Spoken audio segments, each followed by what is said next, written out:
nakilala ni Cherry ang magbabakal na may brain tumor na si Austin nang magbenta siya ng kanyang lumang kotse. Aksidente niyang naatrasan ito na dahilan para madala niya sa ospital. May hiling ang lalaki sa kanya bago ito mawala sa mundo. Papayag kaya siya kung ang bagay na iyon ay ang iniiwasan niyang mangyari?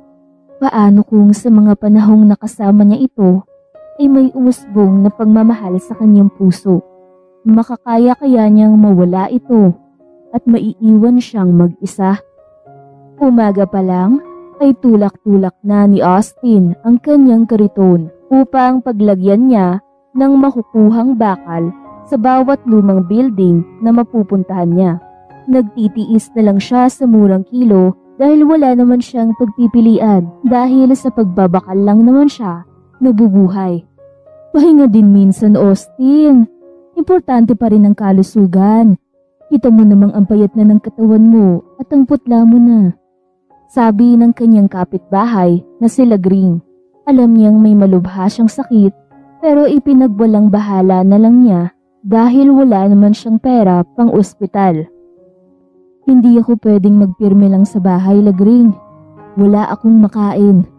Sagot niya. Ang tigas kasi ng ulo mo eh. Naiiling nitong sambit.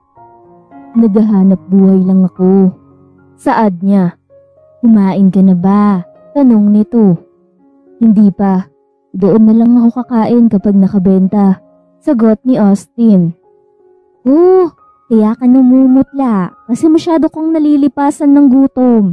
May nailuto akong kanin at ulam rito. Magdala ka para kumain ka pagdating mo sa pupuntahan mo. Sabi ni Lagring at binigay sa kanya ang 2 supot. Salamat ah. Ang dami ko ng utang sa'yo. Nahihiya niyang sambit. Sus, huwag mo na isipin ng ganun. Basta ang importante, palagi kang busog. Nakangiting sabi ng babae. Sige na, aalis na ako, Lagring. Paalam niya. Okay, ingat ka. Sagot nito. Pagdating niya sa abandonadong building, ay nadismaya siya nang makitang may nauna na sa kanya. Puno na ang kariton na kanyang nakita. Area ko to, bakit andito ka? Tanong niya sa lalaking lumabas na may kargang bakal. Pasensya ka na pre, wala na dun sa kabila eh, pero may natira pa naman doon sa loob ng para sa'yo. Sagot ng lalaki. May magagawa pa ba ako? Kulang pa ba yan? Naiiling niyang tanong. Para kasing ayaw pa nitong umalis. May plano pa yatang kunin ng lahat ng bakal na nandito. Sakto na to, i-deliver ko na. Sagot nito at itinulak ang kariton palayo. Pag-alis ng lalaki ay pumasok na sa loob si Austin at kinuha ang natirang mga bakal para sa kanya at inilagay sa kanyang kariton. Nang wala na siyang paglagyan ay naisipan niyang huminto at kumain sa gilid. Maya-maya lang ay naisipan na niyang lumabas ng building dahil ibebenta na niya itong nakuha niya. Ngunit kumunot ang kanyang noo nang bumalik ang lalaki. May natira pa ba pre? Tanong nito. Akala ko ba sakto na yung sayo? Bakit bumalik ka pa? Napangiwi niyang saad rito. Kulang ang pera na pagbentahan ko nun eh. May panggagamitan kasi ako ng pera. Sagot nito at napakamot pa sa batok. Hatian lang dapat dahil pareho naman tayong nangangailangan ng pera rito. Sabi niya at biglang napahawak sa kanyang sentido. Sumakit kasi ang kanyang ulo. Baka naman pwedeng pagbigyan mo ko ngayon pre. Sabi nito. Akala ko nga dalawa lang tayong nandito. Pero bakit nandito din yung mga yan? Tanong niya, sabay turo sa mga batang paparating. Hindi ko alam pre, sagot ng lalaki. Sa kabilang banda naman, ay nagmamadaling lumabas ng townhouse si Cherry. Kaya lang natigil siya nung tumunog ang kanyang cellphone na nasa loob ng kanyang bulsa. Bakit dad? Nakasimangot niyang tanong. Busy ka? Balik na tanong nito.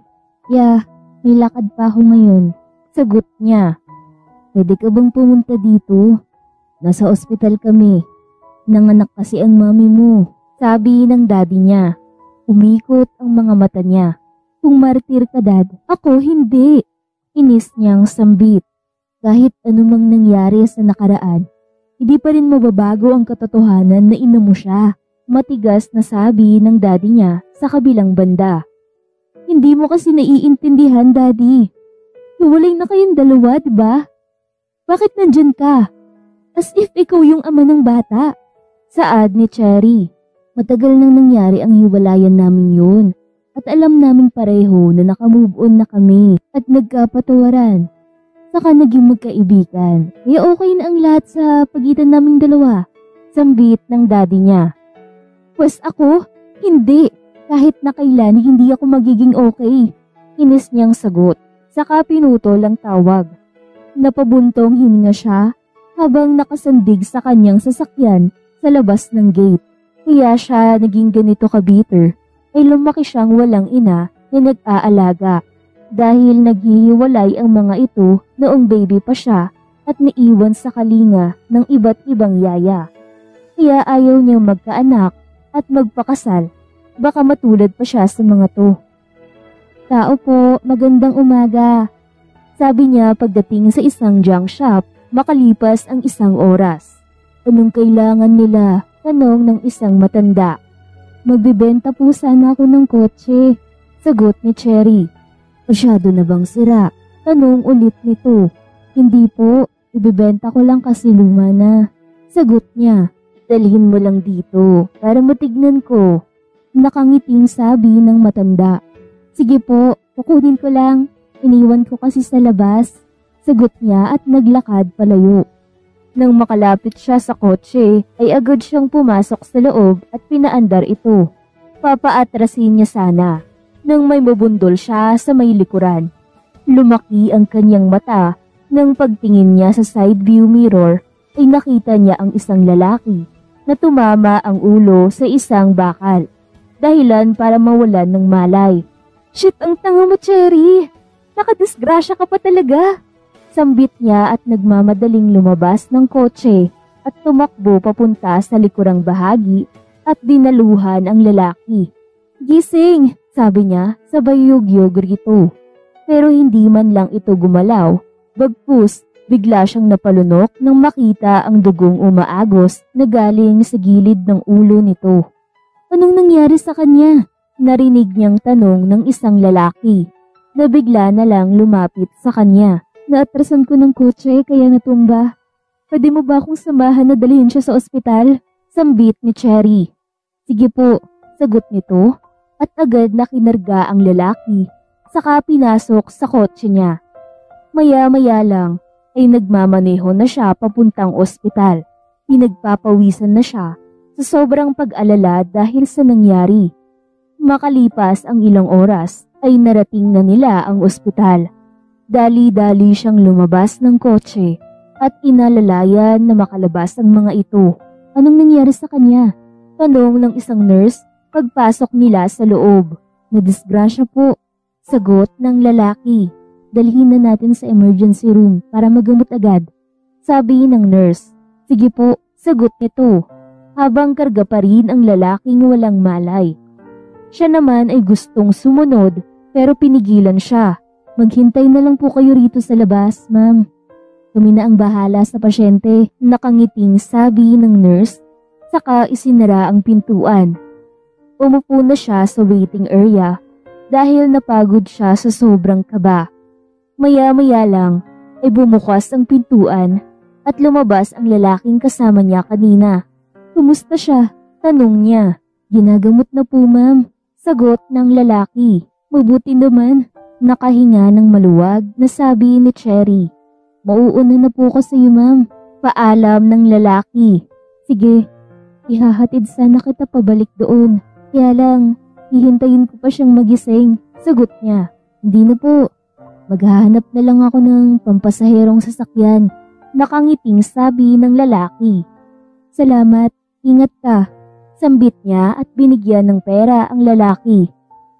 Pagkaalis ng lalaki ay ilang minute ding naghintay si Cherry bago lumabas ang doktor. Kumusta na, Dok? Tanong niya saka tumayo. Hindi pa nagigising yung pasyente. Siguro naging malakas ang impact ng pagkakatama ng kanyang ulo. At tapos na rin namin ginamot ang sugat niya. Kaya lang, may problema tayo. Sagot ng doktora. Ano po iyon? Tanong niya. When we undergo a CT scan to the patient, ay may nakita kami. Siguro yun ang dahilan kung bakit siya matagal na nagising. Sagot ng babae. Po? Ano po yun? Tanong ni Cherry. May brain tumor siya. Kaya kailangan nang alisin yung tumor dahil unti-unti na itong lumalaki at naaapektuhan na ang buong utak niya. Sagot ng doktora. Dahilan para matahimik si Cherry. Sige po. Tanging nasabi niya. Makalipas ang ilang oras ay nasa isang kwarto na ang lalaki. Kaya pumasok na siya sa loob upang makita ito. Bigla siyang nakaramdam ng awa nang pagmasdan ng itsura nito habang nakahiga sa hospital bed. Alam kaya nito na may malubha itong karamdaman? Bigla siyang napalapit rito nang magising ito at gumalaw. Kumunot ang kanyang noo nang napahawak ito sa ulo. Okay ka lang? Masakit ba ang ulo mo? Malumanay na tanong ni Cherry. Hinawakan ko lang dahil masakit yung gilid ng ulo ko. Sagot ng lalaki at titig ng titig sa kanya. Tumama kasi yan doon sa bakal pagkatimbo mo. Pasensya ka na ha. Hindi kasi kita nakita Naiiling niyang sabi. Okay lang. Aksidente lang yun. Nakangiti nitong sagot. Napangiti na lang din si Cherry. Dahil gwapo pala ang lalaking ito. Ngayon lang niya nakita dahil kabado siya kanina. May kontak ka ba sa pamilya mo?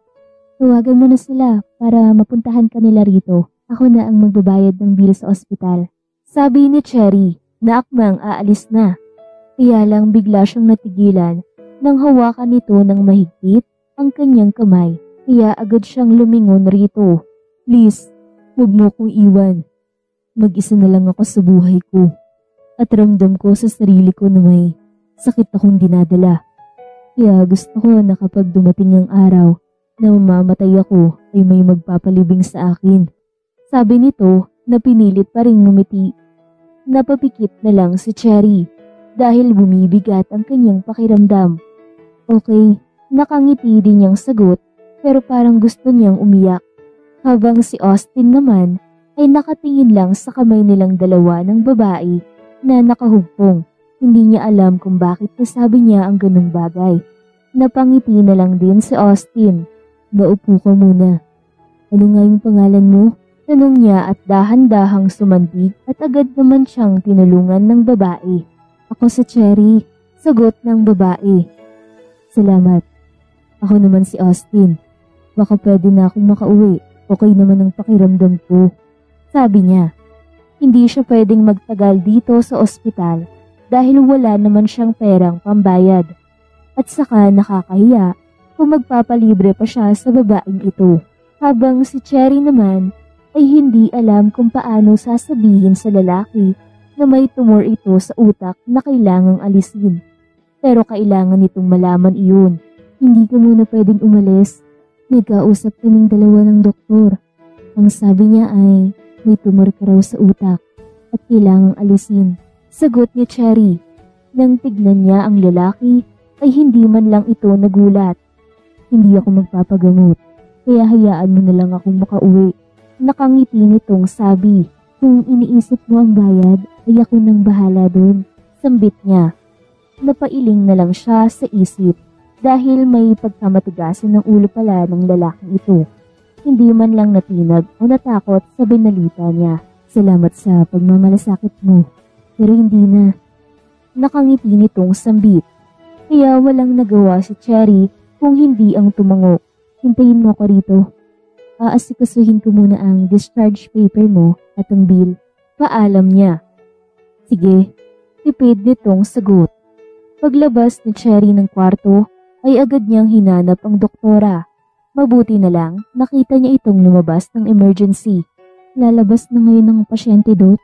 Nakausap ko na siya tungkol sa sinabi mo pero hindi po siya pumapayag. Baka may gamot kayo na pwede niyang inumin. Sabi niya, okay. Sa opisina ko tayo. Bibigyan kitang reseta. Kung hindi umepekto ang gamot ay kailangan mo na talaga siyang pilitin. Sagot ng doktora. Sige po, sabi niya. At sabay na silang dalawa na pumasok sa opisina nito. Ipakita mo na lang yan doon sa pharmacy nitong ospital at ipapaasikaso ko sa nurse ang paglabas niyo. Sagot ng doktora, saka binigay sa kanya ang isang papel. Makalipas ang ilang oras ay bumabiyahe na sila at ihahatid niya si Austin sa tinitirhan nito upang malaman niya kung saan ito nakatira. Baka pwede pang magbago yung isip mo, Austin. Huwag mong isipin ang hiya. Basta ang importante ay mapagamot ka, sabi ni Cherry. Ngumiti lang ang lalaki sa kanya pero hindi sumagot. Pagdating nila sa lugar nito ay nauna siyang bumaba upang maalalayan itong lumabas ng kotse. Dito na ako. Maraming salamat, Cherry. Nakangiti nitong sabi. Walang anuman. Ito yung gamot mo. Inumin mo palagi hanggang sa maubos. At ito ang calling card ko. Tawagan mo ako kapag may kailangan ka. Nakangiting sambit niya. Oo, salamat. Sagot nito at niyakap siya ng sobrang higpit na ikinagulat niya. Pero niyakap niya din ito habang si Austin naman ay sinusundan ng tingin sa Cherry habang papaalis ang kotse nito. Anong nangyari dyan sa ulo mo, Austin? Nagtatakang tanong nila Green pagdaan niya sa bahay nito. Na-aksidente lang ng konti. Sagot niya pero hindi maalis sa isip niya na meron siyang tumor sa utak. Mag-ingat ka rin paminsan-minsan. Halika muna rito. Mag-aagahan tayo. Aya nila Green. Sino naman siya para tumanggi? Gutom na siyang talaga at naisip niya na sayang ang bakal na hindi niya naibenta. Siguro babalikan na lang niya iyon bukas ng umaga. Ano bang ulam mo? Tanong ni Austin at umupo sa upuan malapit sa mesa pagpasok niya sa bahay ng babae. Sinubawang pansit na may sahog na sardinas. Saka nagprito ako ng galunggong. Sagot nila Green at binigyan siya ng plato at kutsara. Salamat, sabi niya saka tinikman ang lutong ulam nito. Kumusta ang niluto ko? Tanong nila Green. Ang sarap ng lasa. Pwede ka nang mag-asawa. Nakangiti niyang sagot. Bakit hindi na lang ikaw ang mauna? Pangarap mo naman ng magkaroon ng anak at mag-asawa, di ba? Tanong nito. Pangarap lang naman yun. Pero wala akong planong tuparin kasi wala akong ipapakain. Pagbabakal lang ang trabahong meron ako. Sagot ni Austin. Ba't naging seryoso ka naman yata? Natatawang sambit ng babae kasi hindi biro ang pag-aasawa. Sagot niya, madali na lang yun kapag nahanap mo na ang babaeng para sa'yo. Siyempre, magtutulungan kayong dalawa para mabuhay. Nakangiting sabi nila Green. Saka naman niya naisip si Cherry at kung gaano ito kabait sa kanya. Useless din ang pangarap niyang iyon kung darating ang araw na aatake ang kanyang sakit at tuluyan na siyang malagutan ng hininga. Salamat sa hapunan, Lagring. Uuwi na muna ako ng bahay at magpahinga. Paalam ni Austin. Sige, huwag masyadong magpagod, baka mamutla ka na naman. Concern na sabi nito. Oo naman. Sagot niya saka uminom ng tubig. Iinom pa naman siya ng gamot. Muntik na niyang makalimutan. Maya-maya lang ay nasa loob na siya ng kanyang kwarto at nakahiga sa kanyang karte at hindi pa nakakaramdam ng antok. Samantalang si Cherry naman ay kararating lang ng bahay niya. Bukas na ang gate kaya alam niyang dumating na ang kanyang yaya Bina. Nagbakasyon kasi muna ito sa probinsya ng ilang araw. Dito galing ang daddy mo, anak. May kailangan yata sa'yo. Sabi nito pagpasok niya sa loob ng bahay. Nagkausap na kaming dalawa sa telepono. Bakit kailangan pa niyang pumunta rito? Naiiling niyang sagot at naupo sa sopa. Ano bang napag-usapan yung dalawa? Tanong ni Yaya Bina at tumupo sa tabi niya.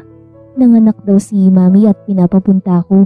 Sagot ni Cherry. Bakit ka naman hindi pumunta? Kapatid mo naman yun. Sabi nito. He knew everything. Kaya hindi ko na kailangan mag-explain pa. Napabuntong hininga niyang sambit. Bakit ba hindi ka makapagpatawad? Kung sila nga ng magulang mo naging okay. Ikaw pa kaya? Tanong ni Yaya Bina at tinitigan siya ng maigi. Okay lang naman sana yun. Pero ang ikinasasama ng loob ko, bakit mas pinili niyang iwanan ako sa daddy kung kaya naman niya akong isama. Kaya ang ending, kahit kani-kaniyong tagapag-alaga na lang ako napupunta. Napapasandig niyang sagot na tahimik si Yaya Bina. Bakit hindi mo siya puntahan at magtanong? Para naman maliwanagan ng puso't isip mo sa ilang taon mong pagkalito. Tanong ng yaya niya. Hindi kailangan dahil naiintindihan ko na ang lahat.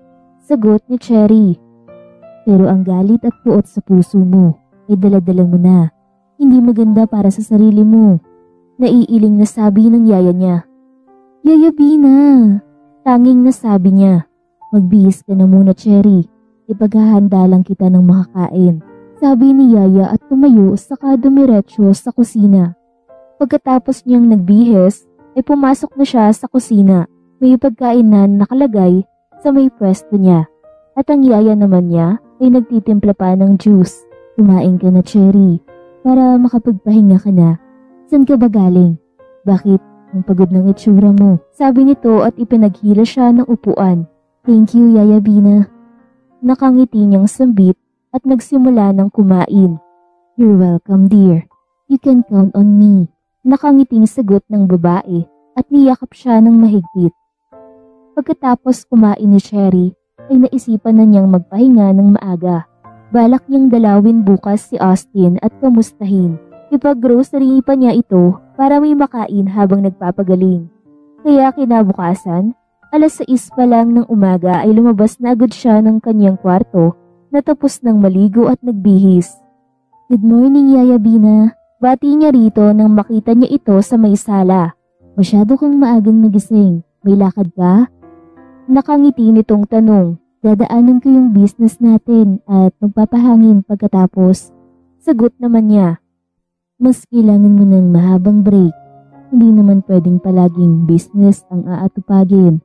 Pwede ka ring lumabas at makipag-date paminsan-minsan. Sabi nito at hinalikan siya sa pisngi. Iisipin ko muna, pero mas maganda kung mauuna ka.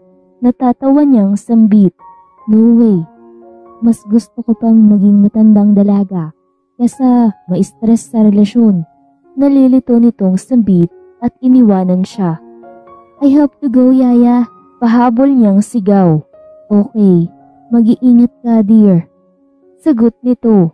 Lumabas siya ng gate na humahalakhak. Tinubuan yata ng takot sa katawan ang Yaya Bina niya dahil sa lalaki. Pero wala rin naman siyang alam tungkol sa past relationship nito. Makalipas ang ilang oras ay nasa loob na siya ng grocery store. Binili na niya lahat ang kakailanganin sa loob ng bahay. Salamat sa inyo.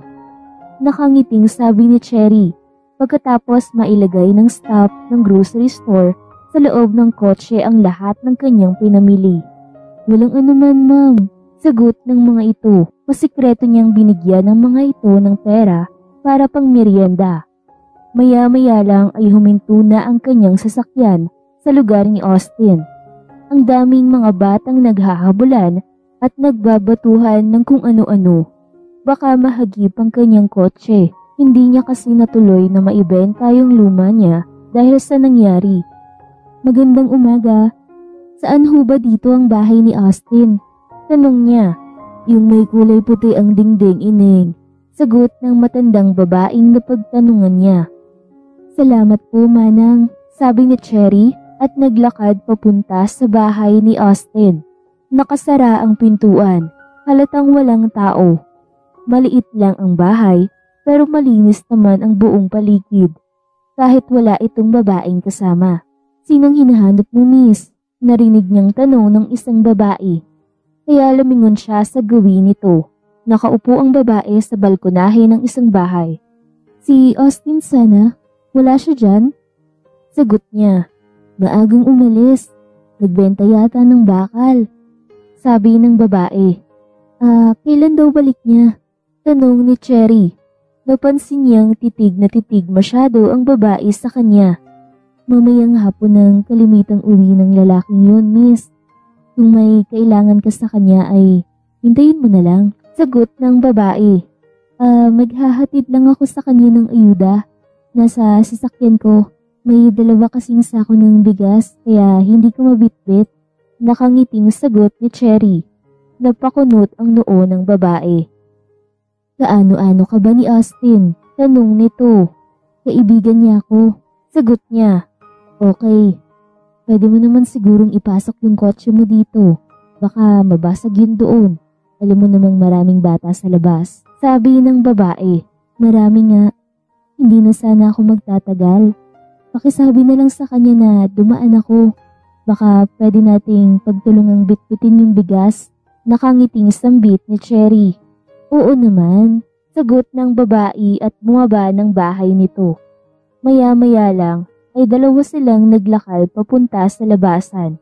Para mapadali sila ay may nagpresentang magbitbit ng 2 sakong bigas papasok sa bahay ni Austin dahil nakabukas naman. Binigyan naman niya ng pera dahil nakakahiya naman. Maraming salamat, miss. Aalis na ako. Pakisabi na lang kay Austin na dumaan si Cherry. Paalam niya. Oo, ingat ka. Sagot nito. Siya nga pala, walang kuryente si Austin dito? Tanong niya kasi sobrang dilim pagpasok niya kanina. Wala, miss. Hindi siya nagpalagay kasi mag-isa lang naman siyang nakatira dyan. Sagot ng babae. Maya-maya lang ay kumakaway siya rito habang naglalakad paalis. Sa kabilang banda naman ay laylay ang balikat ni Austin nang nakitang wala ng laman ang kanyang kariton. Pero na sana na wala pa. Kaya malungkot siyang hila-hila ang kanyang kariton pauwi. At nakasalubong niya ang lalaking nakilala doon sa abandonadong building na yun. Mabuti naman nakalabas ko na ng ospital, pre. Nakangiting sabi ng lalaki. Pero siya ay nakakunot ang kanyang noo. Bakit mo alam na na-ospital ako? Tanong niya. Kasama ako sa paghatid sa'yo sa ospital kaya alam ko. Sagot nito. Ganun ba? Salamat, pre. Sabi ni Austin. Walang anuman. Siya nga pala, bago ko makalimutan. Ito ang pera mo doon sa bakal na hindi mo naibenta. Ako na lang ang nagkusang nagbenta nun para hindi makuha ng iba. Sayang naman. Nakangiting sabi ng lalaki. Naku, salamat, pre. Paano ka? Tanong niya. Huwag ka na magbigay. Okay lang talaga. Sagot nito at naglakad palayo. Naisipan niya munang maglibot-libot kaya ginabi na siya ng uwi sa bahay niya. Hindi pa siya nakapasok sa loob nang tinawag siya nila Green. Hoy, saan ka ba galing? Bakit ngayon ka lang umuwi? Tanong nito. Nagpapahangin lang. Sagot niya. Siya nga pala. May dumating na ayuda sa'yo kanina. Nasa loob ng bahay mo. Sabi ng babae. Anong ayuda? Naguguluhang tanong niya. Groceries at 2 sakong bigas. Galing kay Cherry. Sagot nila Green. Natigilan na lang si Austin dahil hindi niya inaasahan ang pagbisita ng babae. Bakit natigilan ka? Hindi mo ba kilala ang babaeng yun? Tanong nito. Kaibigan ko siya. Sagot niya. Sosyal ah? Kailan ka pa nagkaroon ng kaibigan na di kotse? Tanong nito. Sa junk shop kami nagkakilala. Sagot ni Austin. In fairness, maganda siya. Nakangising sabi nila Green. Iba na naman ang nasa isip ng babaeng ito. Kung tutuusin, masyado siyang ambisyoso na ang kining kaibigan ang babaeng iyon. Papasok muna ako. Paalam niya. Tumango naman sila Green na may naglalarong kakaibang ngiti sa labi nito habang nakatingin sa kanya. Pagpasok niya sa loob ng bahay ay sobrang dilim ng buong paligid kaya binuksan muna niya ang dalang flashlight upang hanapin ang kanyang kasera at sindihan ito gamit ang posporo. At nang lumiwanag ang buong bahay niya, ay nakita nga niya ang 2 sakong bigas at mga grocery. Nag-abala pa talaga ang babaeng yun. Hindi naman niya kailangang gawin ng ganitong bagay. Naiiling na sabi ni Austin habang inaalis ang laman ng supot at kompleto lahat. May iba't ibang klase pa ng dilata. Narinig niyang may mahihinang katok sa kanyang pintuan, kaya naisipan niyang puntahan. Kaya lang, nagulat siya sa pagbukas niya ay ang nakangiting sa Cherry ang nakita niya.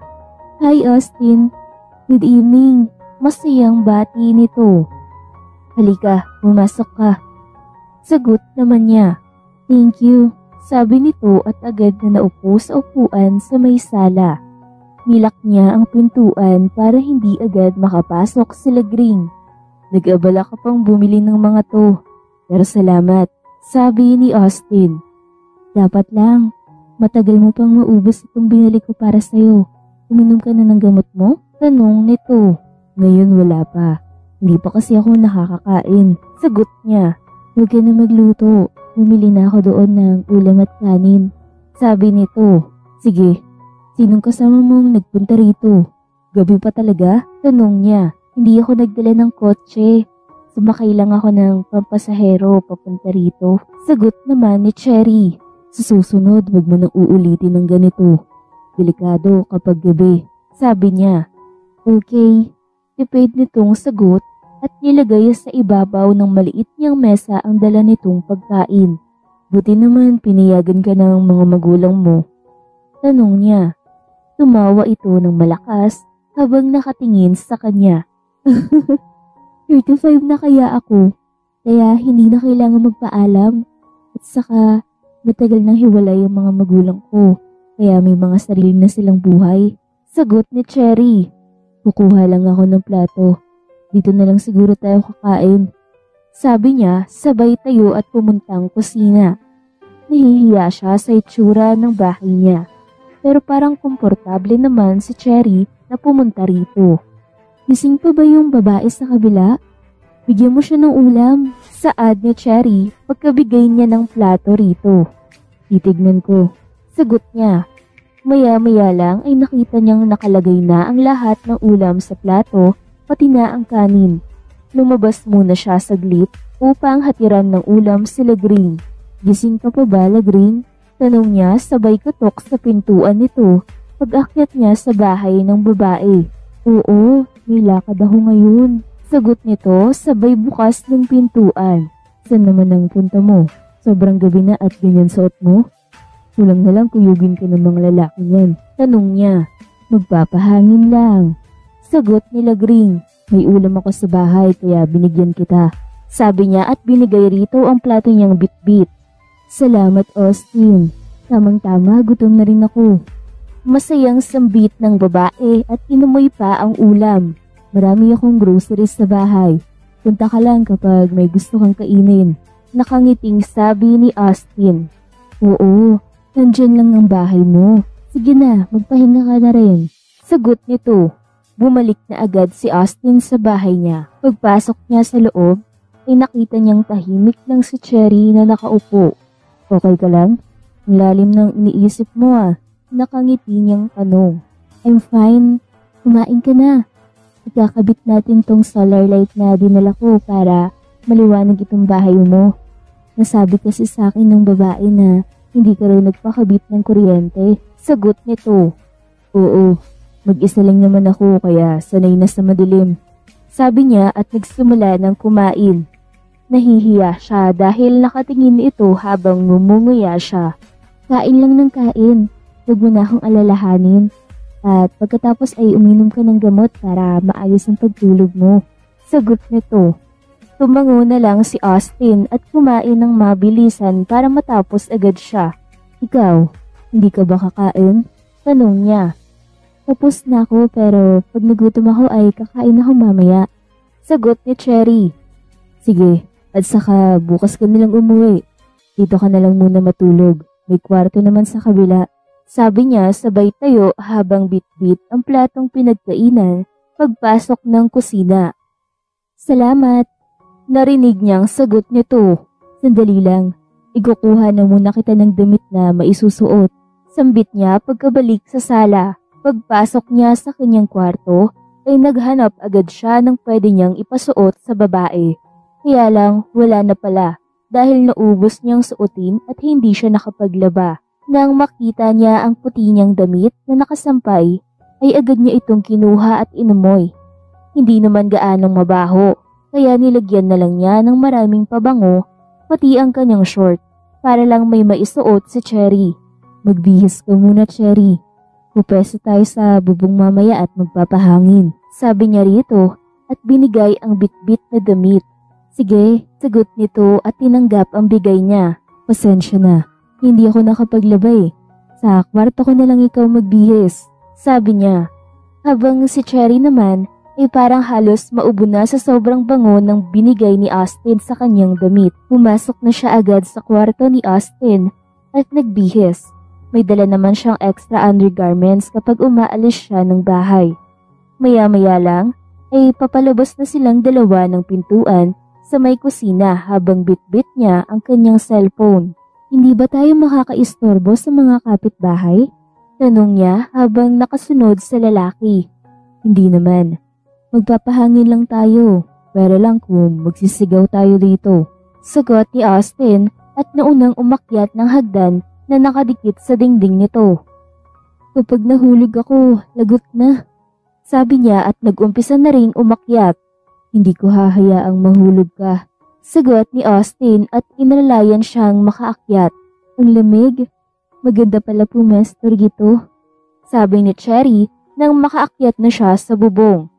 Napahawak siya bigla kay Austin nang muntik na siyang mahulog. Oo naman.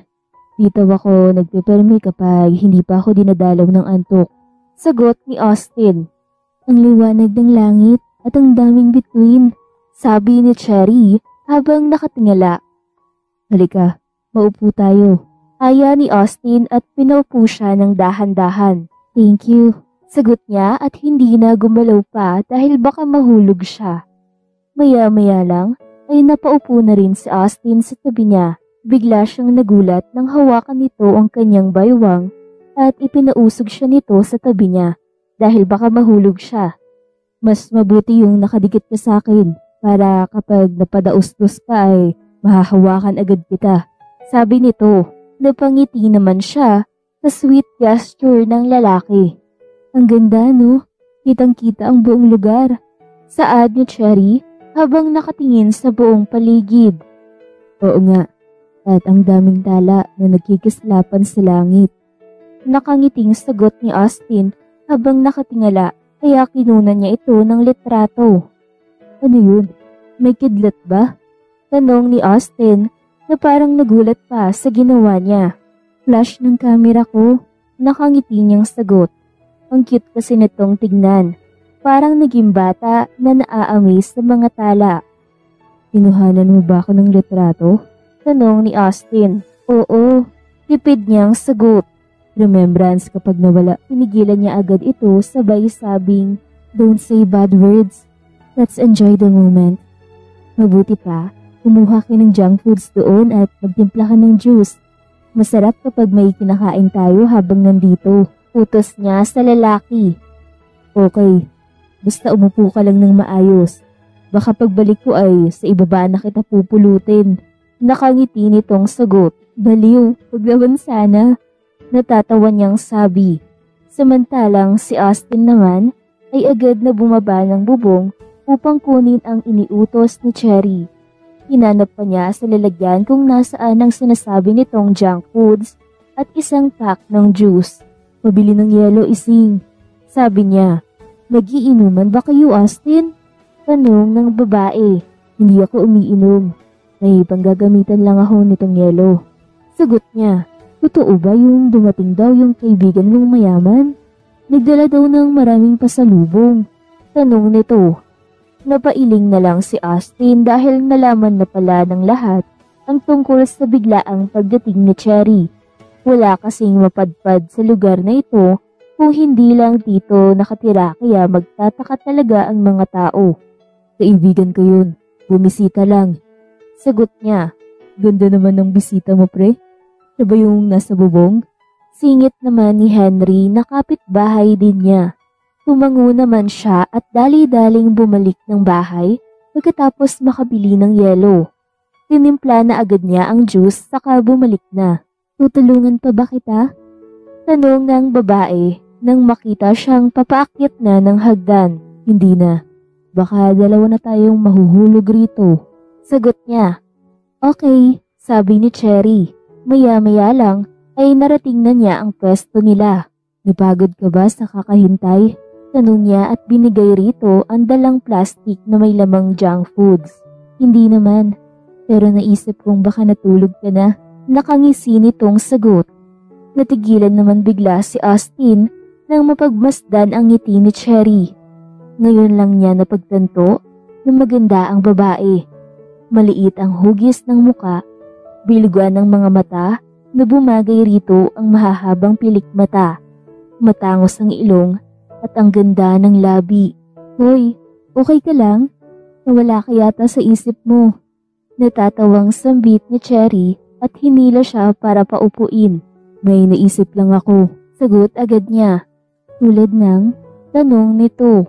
Yung ganito, may kasama akong nakaupo rito ngayon habang tinatanaw naming dalawa ang mga bituin. Sagot niya, talaga? Yung babae palang nakausap ko, hindi mo kasama rito? Tanong nito. Sila Green? Hindi kami magkaibigan noon. Sadyang mahilig lang talaga siyang makisama. Nagbibigay ng ulam. Alam mo naman basta kapitbahay. Sagot ni Austin. Mukha naman siyang mabait. Akala ko nga nobya mo kasi parang curious siya kung sino ako. Sabi ni Cherry, dahilan para mapahalakhak siya. Hindi kami. Pero wala akong nobya. Halos hindi ko na nga matandaan kung kailan yung huli akong single. Sagot ni Austin. So in short, single ka mula umpisa? Hindi ka mahilig manligaw o magkagusto? Tanong nito habang nakatitig sa kanya. Hindi naman sa ganun. Baka isipin mo may issue ako sa mga babae. Pero sadyang takot lang ako sa responsibilidad. Sagot niya. Samantalang si Cherry ay nakikinig lamang sa bawat sasabihin ng katabi habang pinapapak ang bitbit na boy bawang. Responsibilidad ba ang pakikipagrelasyon? Tanong niya. Siyempre, bilang lalaki, ang sagwa namang tignan kung sa bawat date namin ay yung babae ang magbabayad. Hindi naman pwede ang ganun. Sagot ni Austin. Sa bagay, may point naman ito. May pangarap ka ba sa buhay? Ano ang mga yun? Like gusto mo bang yumaman? Nakangiti niyang tanong. Simple lang ang pangarap na gusto ko. Ang makapag-asawa at magkaanak. Sagot ng lalaki. Natigilan naman si Cherry. Kung ano man yung pinapangarap ng lalaking ito, ay siya rin namang iniiwasan niyang mangyari sa buhay niya. Pwede mo nang umpisahan ngayon? Nakangiti niyang sabi. Hindi na siguro mangyayari ang ganun dahil sa kondisyon kong to. Naiiling na sagot ni Austin. Kaya nga mas kailangan mong magpagaling para magawa mo ang gusto mo na walang aalalahanin. Sabi niya. Napabuntong hininga na lang ito habang nakatingin sa kalawakan. Hindi nga niya maintindihan kung bakit ayaw nitong magpagamot kung kaya naman niya itong tulungan. Pero nirirespeto naman niya ang desisyon nito. Inaantok ka na ba? Tanong ni Austin.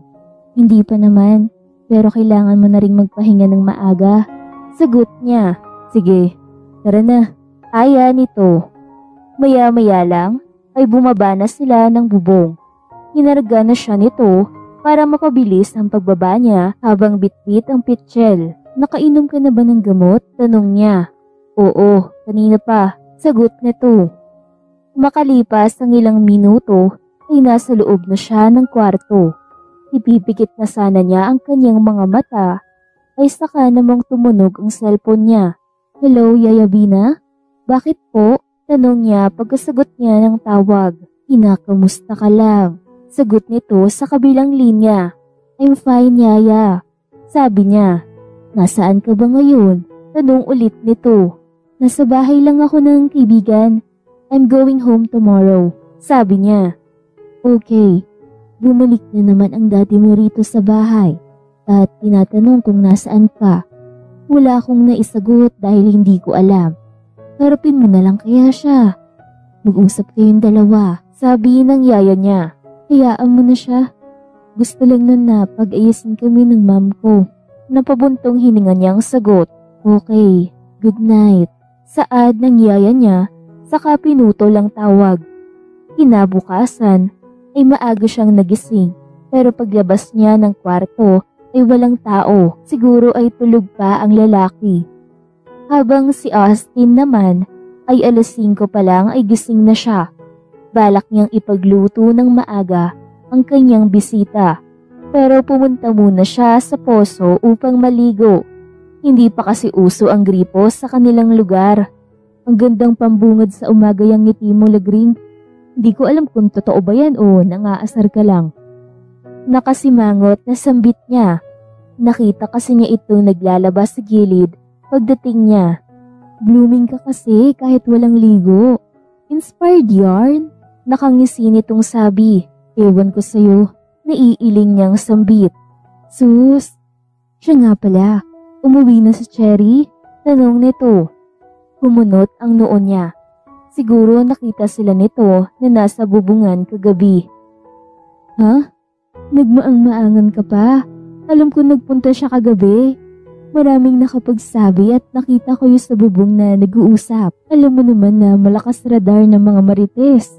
Natatawa nitong saad. Napailing na lang si Austin, saka nagmamadali siyang naligo. Pagdating niya ng bahay, ay nakita niya si Cherry sa may sala at nagpalit na ito ng damit na sinuot kagabi. Uuwi ka na? Tanong niya habang nagpupunas ng basang buhok. Oo, may gagawin pa kasi ako sa bahay. Sagot nito. Kumain muna tayo. Madali lang namang lutuin yung pritong tuyo. Kumakain ka ba ng ganon? Pasensya na. Yun lang maipapaulam ko sa'yo. Saka may dalat naman na dinala mo. Tanong niya. Oo naman. Siya nga pala. Ikabit mo yung solar na dala ko Ang dilim mo rito eh. Nasabi sa akin ni Lagring na hindi ka raw nagpakabit ng kuryente. Sagot nito. Oo, salamat.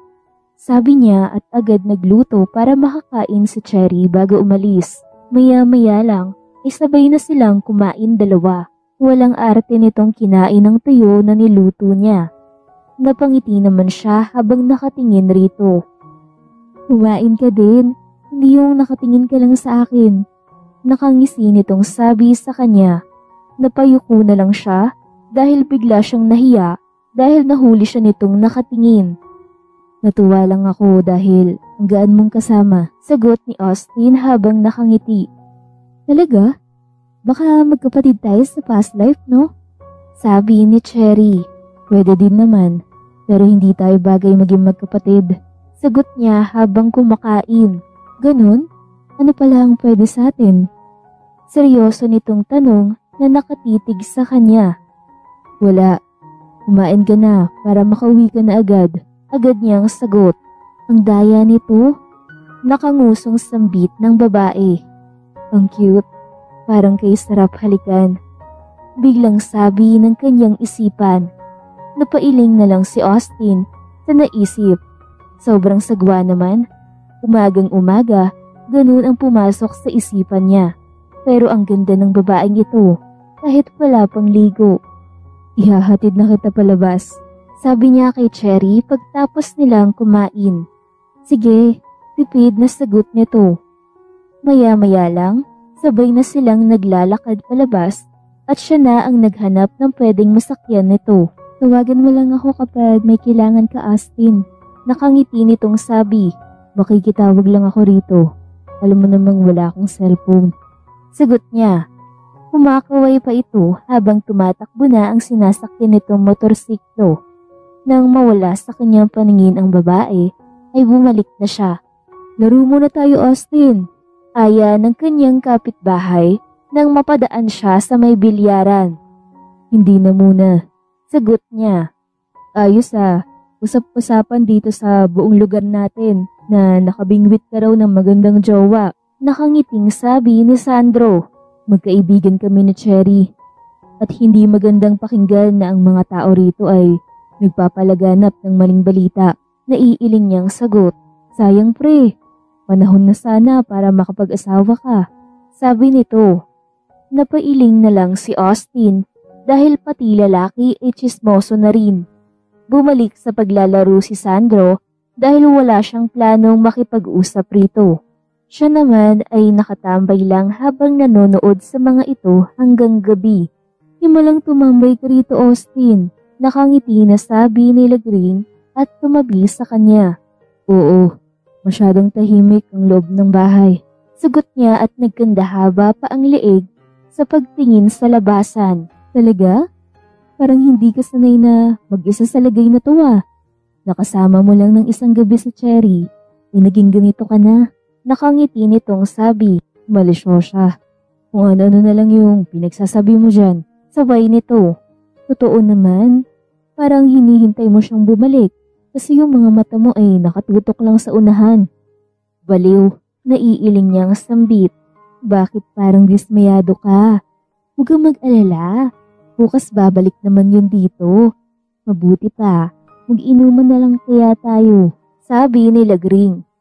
Pas na muna ako. Naiiling niyang sagot. Sige, matulog ka na.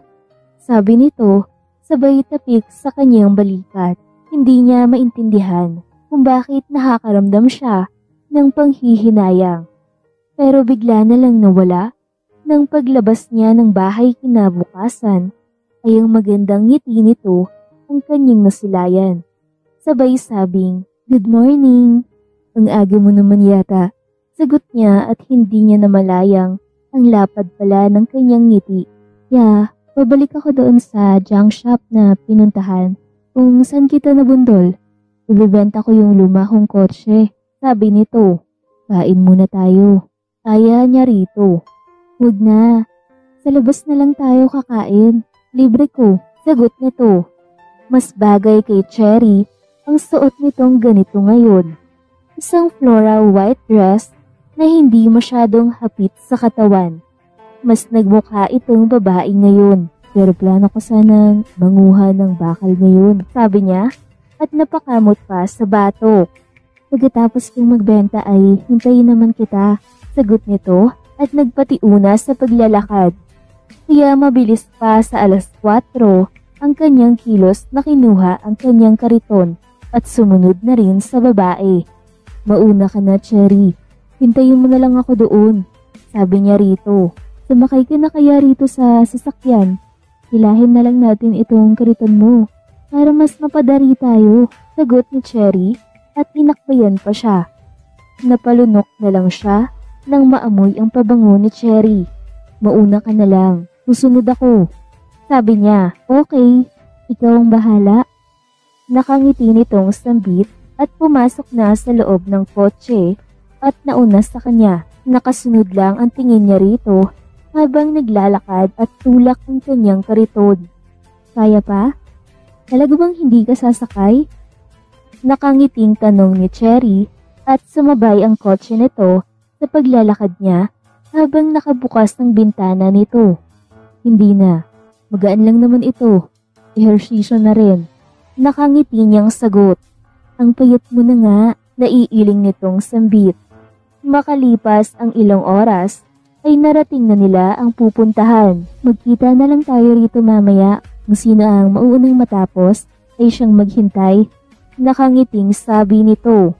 "Ibebenta mo talaga yung kotse mo?" Tanong niya. "Oo," tipid na sagot ng babae habang nakatingin sa kanya. "Naghihirap ka na siguro, no?" Pagbibiro niya habang nakangisi. "Parang ganun na nga. Hindi naman din ako mayaman." Sagot nito na natatawa pa. "Sabi mo eh." "Sige na, parang ayaw mo pang maniwala. Buti sana kung marunong kang magmaneho ay ibibigay ko sa iyo itong kotse ko. Pero luma na. Ang dami ng sira." Sagot ni Cherry at pinaandar na ang kotse papasok. Palaunan ay nagpalingalinga siya kung may tao. Napangiti siya nang makita ang matandang lalaki na may kinukumpuni sa may gilid. Kaya lumabas siya agad ng kotse at nalapitan ito. "Magandang umaga po. Ako po yung magbebenta ng kotse nung nakaraan. May nangyari kasi kaya ngayon lang ako nakabalik." Nakangiting sabi ni Cherry. "Oo, natatandaan pa kita. Ito na ba yung kotse mo?" Tanong ng matanda. "Opo," tipid niyang sagot. "Parang okay pa naman ang makina." Sabi nito, naglapitan ng sasakyan. "Umuusok na po ito. Pero kung gawing bago ay okay naman. Pero mapapalaki ang gastos eh. Mas magandang bumili na lang ng bago." Sagot ni Cherry. "Halika rito. Pag-usapan natin ang presyo." aya ng matanda sa mesa nito. Maya-maya lang ay naglalakad na siya palabas ng junk shop pagkatapos siya nitong mabayaran. Napatingin siya sa buong paligid at hinahanap si Austin. At nakita niya itong papalapit sa kanya habang tulak ang kariton na puno ng mga bakal. Tapos ka na? Tanong nito. Oo, ibenta mo na ang mga yan doon. Hihintayin kita rito. Sagot niya. Sige. Saad ni Austin. Napapangiti siya habang nakasunod ang tingin kay Austin. Ilang araw pa lang silang magkakilala. Pero masyadong silang close sa isa't isa na parang matagal nang magkaibigan. Makalipas ang ilang minuto ay nakabalik na ito habang nakangiti. Ang sarap ng ngiti mo ah. Dami yatang benta. Sabi niya. Meron naman pero hindi malaki. Piso-piso lang talaga ang kilo nitong bakal. Sagot ni Austin. Pero at least merong income. Makakabili naman siguro ng bigas at ulam kahit na papaano. Sabi niya. Oo, nakasurvive nga ako ng ilang taon. Sagot ng lalaki. Maya-maya lang, sabay na silang dalawa na naglalakad sa gilid ng kalsada habang tulak nito ang kariton. Kaya mo bang maglakad ng malayo? Tanong ni Austin habang nakangiti sa kanya. Hindi niya maintindihan ng kanyang sarili kung bakit bigla na lang sumikto ang kanyang dibdib. Ang gwapo kasi nito sa kanyang paningin. Kahit pawisan na suot, ang simple at kupasing damit. Oo naman, sagot niya at humawak pa siya sa braso nito para hindi siya maiwan sa paglalakad. Sige, basta kung hindi mo kaya ay magsabi ka lang. Pwede kang sumakay dito sa kariton. Sabi nito. Oo. Teka lang, anong meron dyan? Bakit ang dami nag-uumpukang mga tao? Tanong niya nang mapansin ang mga tao sa unahan. Nagbebenta yan ng mga pritong saging. Palaging dinudumog ng mga tao habang dumadaan ako rito. Sagot ni Austin. Bumili tayo. Baka pwedeng makisingit. Parang natakam ako bigla. Sabi niya. Sige. Ilagay ko muna itong kariton sa gilid. Sagot nito at naglakad papunta doon. Siya naman ay naiwang nakatayo malapit sa kariton. Maya-maya lang ay bumalik na si Austin na bitbit ang isang supot at ibinigay sa kanya.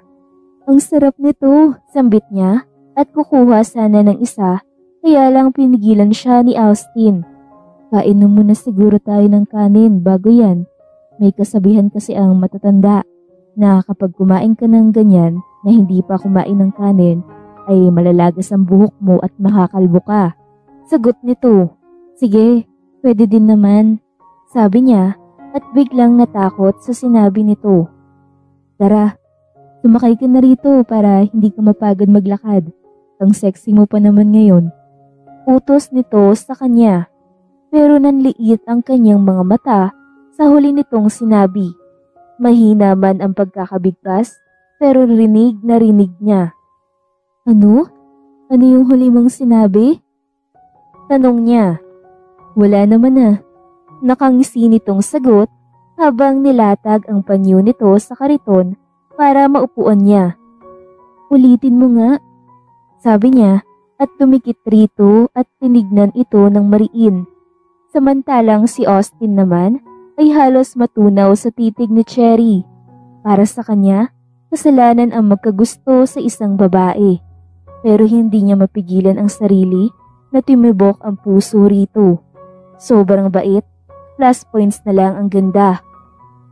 Sabi ko sumakay ka na rito sa kariton. Nagugutom na kaya ako. Sagot niya. Nahihiya na nga siya rito ngayon dahil sumama ito sa kanya. Gayong tulak pa niya itong lumang kariton niya na hindi bagay sa suot nito. Pero nakakatouch na wala itong pakailam sa estado ng buhay niya. Okay, pero iba talaga yung narinig ko eh. Pagmamaktol nitong sabi at sumampa na sa kariton. At siya naman ay todo alalay sa babae. Napapailing na lang siya habang nakikitang pinagtitinginan sila ng mga taong nadadaanan nila. Pero ang babaeng kasama niya ay walang pakailam at feel na feel pa ang pagsakay ng kariton. Mabigat pa ako, Austin? Tanong nito. Bakit? Balik niyang tanong. Ang hina kasi ng pagkakatulak mo. Baka kasi bukas pa tayo makakain nito. Natatawang sagot ni Cherry. Hindi naman. Baka gusto mong bilisan ko at mahulog ka. Sabi niya. Pagod ka na ba? Tanong nito. Hindi ah. Sabi niya. Sigurado ka? Ikaw na lang kaya ang sumakay at ako ang magtutulak. Seryoso nitong sabi habang nakatitig sa kanya. Hindi na. Okay lang talaga ako. Sagot nito. Masakit ba ulo mo? Nagdala ka ba ng gamot? Concern nitong tanong. Oo, nasa bulsa ko. Sagot ni Austin at napangiti sa isip. Good. Basta magsabi ka lang na pagod ka. Maglalakad na lang ako. Sabi nito. Makalipas ang ilang oras ay narating nila ang isang kainan. Pagkahinto ng kariton ay agad na bumaba si Cherry. Magkasabay na silang dalawa na pumasok sa loob. Wala na yata tayong pwedeng maupuan na. Bulong nito sa kanyang tenga. Siya naman ay natigilan dahil nagtayuan ang lahat ng balahibo sa kanyang katawan. Hintayin na lang siguro nating matapos yung iba. Nakakapagod ng maglakad ng malayo at maghanap pa. Sagot niya. Saan tayo maghihintay? Nakakapagod naman ng ganito. Reklamo nito at humawak ng mahigpit sa kanyang braso. Gutom ka na ba talaga? Tanong niya at pinunasan ang noo nitong may pawis. Ano pa nga ba? Sagot nito na nakasimangot. Halika, sumunod ka sa akin, may pupuntahan tayo. Sabi niya at sabay silang lumabas ng kainan na yun at dinala niya ito sa kainan na madadaanan niya. Yun nga lang ay hindi masyadong pang-sosyal ang datingan. Maliit lang ang nasabing lugar pero malinis naman at saka walang masyadong tao. Anong binibenta nilang ulam rito? Tanong ni Cherry.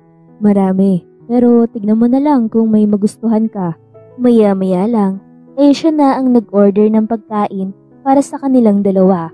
Dahil poker face na si Cherry habang nakaupo sa mesang napili nila na nasa sulok. Ang cute mo pala kapag nakaganyan ka. Nakangisi niyang sabi at ginaya ang itsura nito dahilan para mapatawa ito.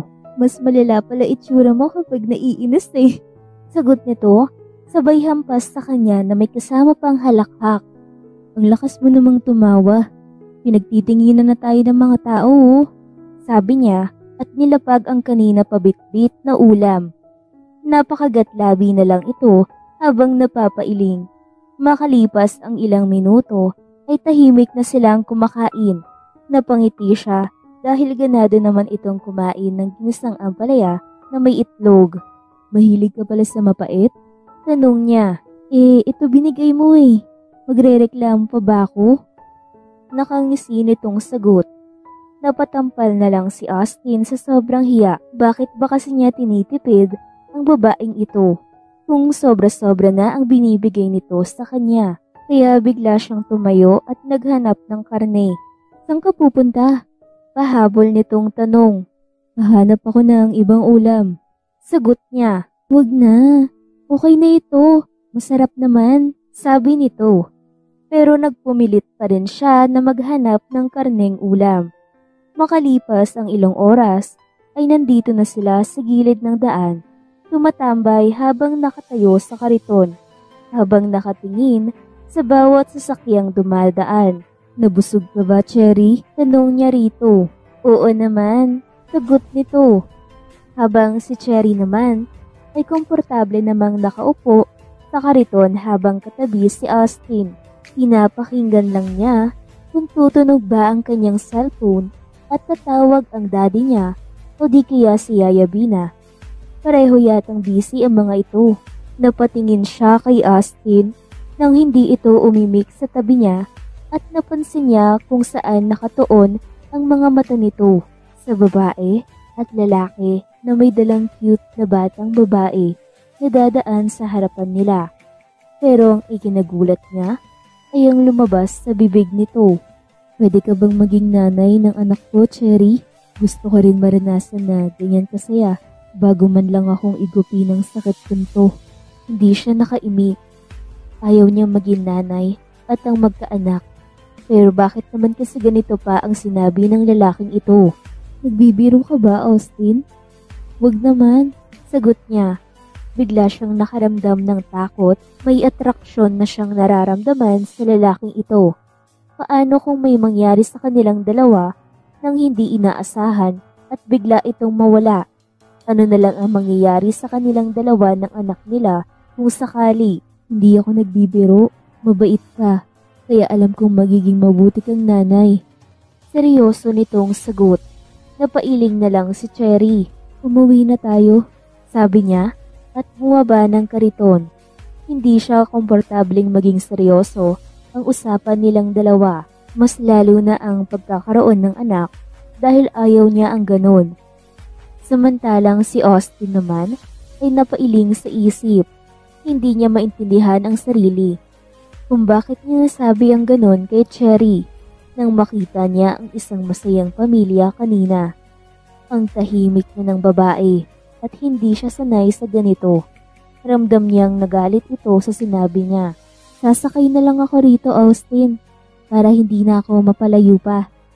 Sabi nito sa kanya. Sige, ingat ka.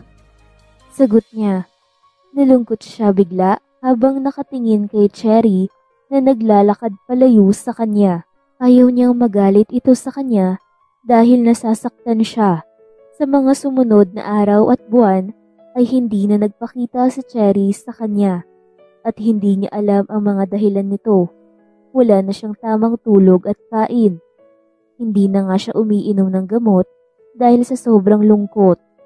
Mas nararamdaman na niya ang sobrang panghihina at palaging pagsakit ng kanyang ulo. Okay ka lang, Austin? Bakit masyado ka ng puyat ngayon? Kumakain ka pa ba? Tanong ni Lagring sa kanya. Masama lang ang pakiramdam ko, Lagring. Pero okay lang ako. Sagot niya, pero alam niya sa sariling hindi siya okay. Nakainom ka na ba ng gamot? Sandali lang, ibibili kita. Saad ni Lagring, na akmang tatayo pero pinigilan niya ito. Huwag na, Lagring, ayaw kong uminom ng gamot. Sabi niya, parang nawalan siya ng lakas nang hindi niya makita si Cherry. At hindi din naman niya alam kung saan ito nakatira na wala kasi ang numero nito na nasa kanya. Naging matigas na naman ang ulo mo. Paano ka gagaling yan? Naiiling na sagot ng babae. Kalaunan ay parang nasusuka na siya at umiikot na ang kanyang paningin at bigla na lang siyang napahiga. Austin? Austin! Ano ba nangyayari sa'yo? Narinig pa niya ang boses ni Lagring habang dinadaluhan siya hanggang sa nilamon na ng karimlan ang kanyang kamalayan. Habang si Cherry naman ay biglang napatalon nang mahulog ang bitbit niyang plato. Saka naman sinalaki ng kaba ang kanyang puso at agad pumasok sa isip niya si Austin. Isang buwan na kasi siyang hindi dumadalaw sa lalaki at hindi niya alam kung bakit tinitiis niya ang sarili na hindi ito makita. Pero ang totoo ay miss na niya ito. Okay ka lang ba, Cherry? Huwag mong pulutin niyang bubog, baka masugatan ka. Ako na ang kukuha niyan. Sabi ni Yaya Bina. Yes, Yaya. Bigla ko lang nabitawan kaya nahulog. Sagot niya. Pero sabi ng iba, may ibig sabihin daw ang ganun at may masamang mangyayari sa mga taong malapit sa kanya. Huwag naman sana. Kumain ka na rito, sabi ng yaya niya. Tumango naman siya at naupo. Pero ang isip niya ay hindi mapalagay. Kaya nang matapos siya sa pagkain, ay agad siyang pumasok sa kanyang kwarto at nagbihis. Nang nasa loob na siya ng kotse at nagmamaneho, ay sinubukan niyang tawagan ang kanyang daddy. Nakahinga siya ng maluwag nang sinagot nito ang tawag niya. Hello, Cherry? I miss you.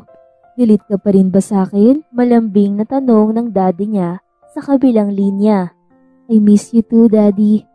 Magkita tayo mamaya. May pupuntahan lang ako saglit. Nakangiti niyang sagot.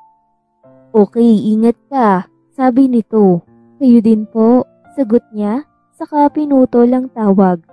Balak niyang dalawin at kamustahin si Austin. Hindi naman tamang matakot siya ng matagal doon sa sinabi nito. Kung tutuusin, ay wala namang dapat ikagalit. Nasa sa kanya naman yun kung papayag siya. Miss, kay Austin ba ang punta mo? Tanong ng babae paglabas niya ng kotse. Opo, tipid niyang sagot. Walang tao dyan kasi isinugod ni Lagring sa ospital kanina dahil bigla na lang nahimatay. Sabi ng matanda na ikinagulat niya. Tanging sambit niya.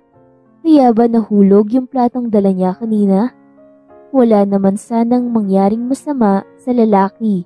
Parang gusto na niyang maglumpasay ng iyak sa takot. Ngayon lang siya natakot ng ganito buong buhay niya. Hindi mo ba alam? Kung ganun ay sumunod ka na doon sa ospital. Sagot nito at naglakad paalis. Kaya wala siyang sinayang na oras at dali-dali siyang sumakay sa kotse at pinaharurot ito palayo. Habang nagmamaneho ay nag-uumpisa ng tumulo ang kanyang mga luha. Umalaw ka kasi, Cherry eh. Kung hindi ka nag-inarte at dumalaw ka sa kanya araw-araw, hindi ka iiyak na ganito. Sambit niya habang mahigpit na nakahawak sa manibela. Parang hindi siya makahinga sa pag-iyak at alam niya sa sariling hindi siya magre-react ng ganito kung wala siyang nararamdaman sa lalaking iyon. Hindi naman nasusukat sa tagal ng pagsasama na mararamdaman na mahal natin ang isang tao. Pagdating niya, ay agad siyang lumabas ng kotse at patakbong pumasok ng ospital. Nagbabaka sakali na lang siya na baka dito dinala si Austin. Sakto namang nakita niya sa pasilyo ng ospital ang doktora na nagsabi sa kanya tungkol sa kalagayan ng lalaki. Kaya agad niyang nilapitan ito. Hello, doktora. Dito ba dinala yung pasyente na hinatid ko dati dito? Tanong niya. Yes, ma'am. And this time, we should do the right thing.